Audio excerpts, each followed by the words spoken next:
Hi, I'm Lesley Koehnen of Village Health. Today, we're going to walk through increasing shoulder range of motion and helping our neck and shoulders. With any new exercise, remember you want to consult with your doctor or physician before to get started.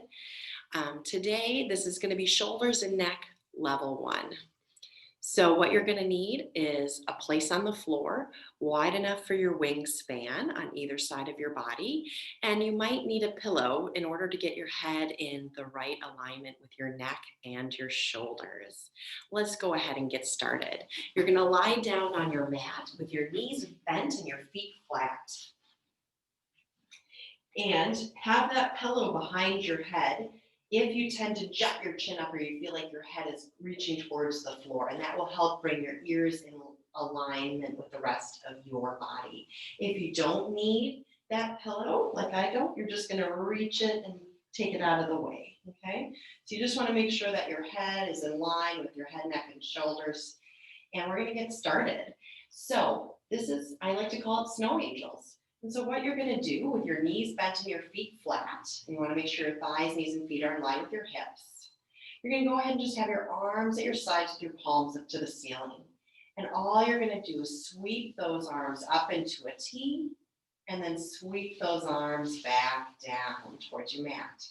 And you're going to sweep the arms up towards a T, and sweep the arms. So you really want to drag the arms on the floor here, okay? Now, if you're feeling that you're not feeling any little pieces of pain or little areas where your body's gripping, you go ahead and try to take that a little higher.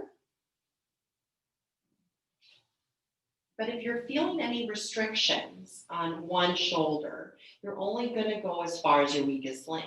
So let's say my right shoulder can only come out to T, then I'm only going to go up to T with my left shoulder as well, okay?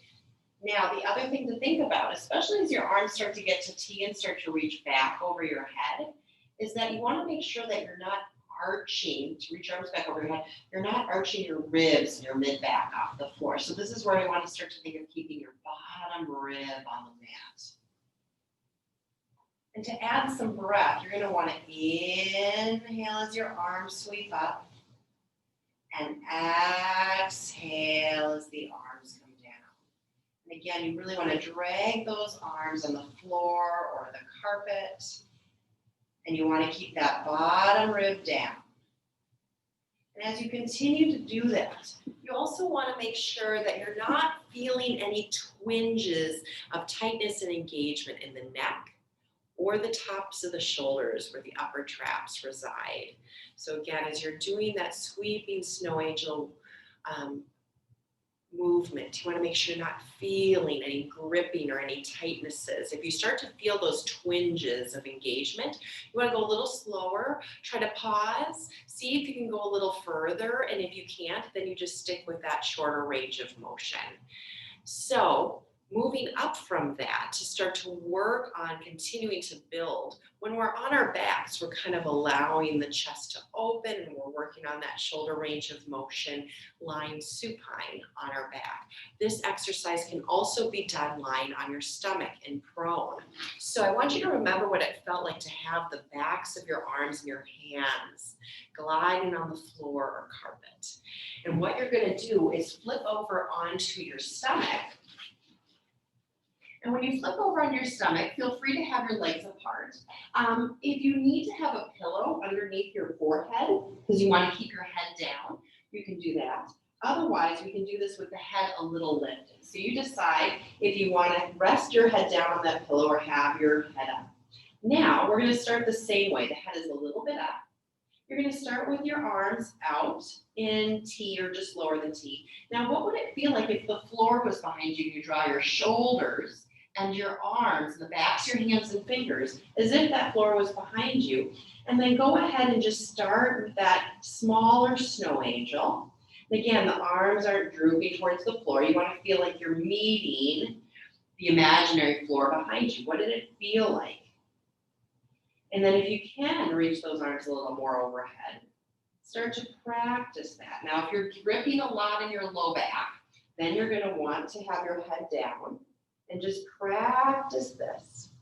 And maybe practice it smaller, okay? After you finish, you can push back into a child's pose, especially if you're starting to feel that in your back. With that exercise, a lot of times when we're on our stomach, we're trying to work on our spinal extensors. It's not exactly an extension exercise. We are just trying to build up the upper back muscles so that as you bring your arms out and in while lying on your stomach, you're trying to feel like your arms are like wings connected into your mid-back. And that's where that T-pole, or if it's bigger, that snow angel is coming from. Okay, so those are the two exercises to start to work on the neck and shoulder posture, range of motion through the shoulders. A lot of times when we're gripping in our neck and our upper traps, that's when we're starting to lose our shoulder range of motion. So that's a connection. So starting on your back first, and maybe that's where you want to start with just that T or snow angel. And again, pillow behind your head if you need it, and practicing that, and then moving on to trying it on your stomach. And when you lie on your stomach and lift your head a little bit, and when you reach those arms out, you're not having your arms on the floor. You're trying to feel those arms back against that imaginary floor, what it felt like when you were on your back, as you go ahead and do that T-pull, or making it a little bigger towards a snow angel. So I hope that will start to improve your shoulder range of motion.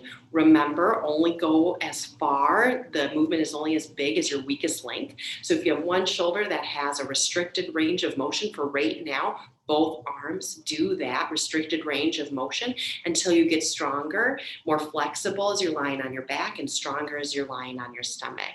Thank you so much for joining me today.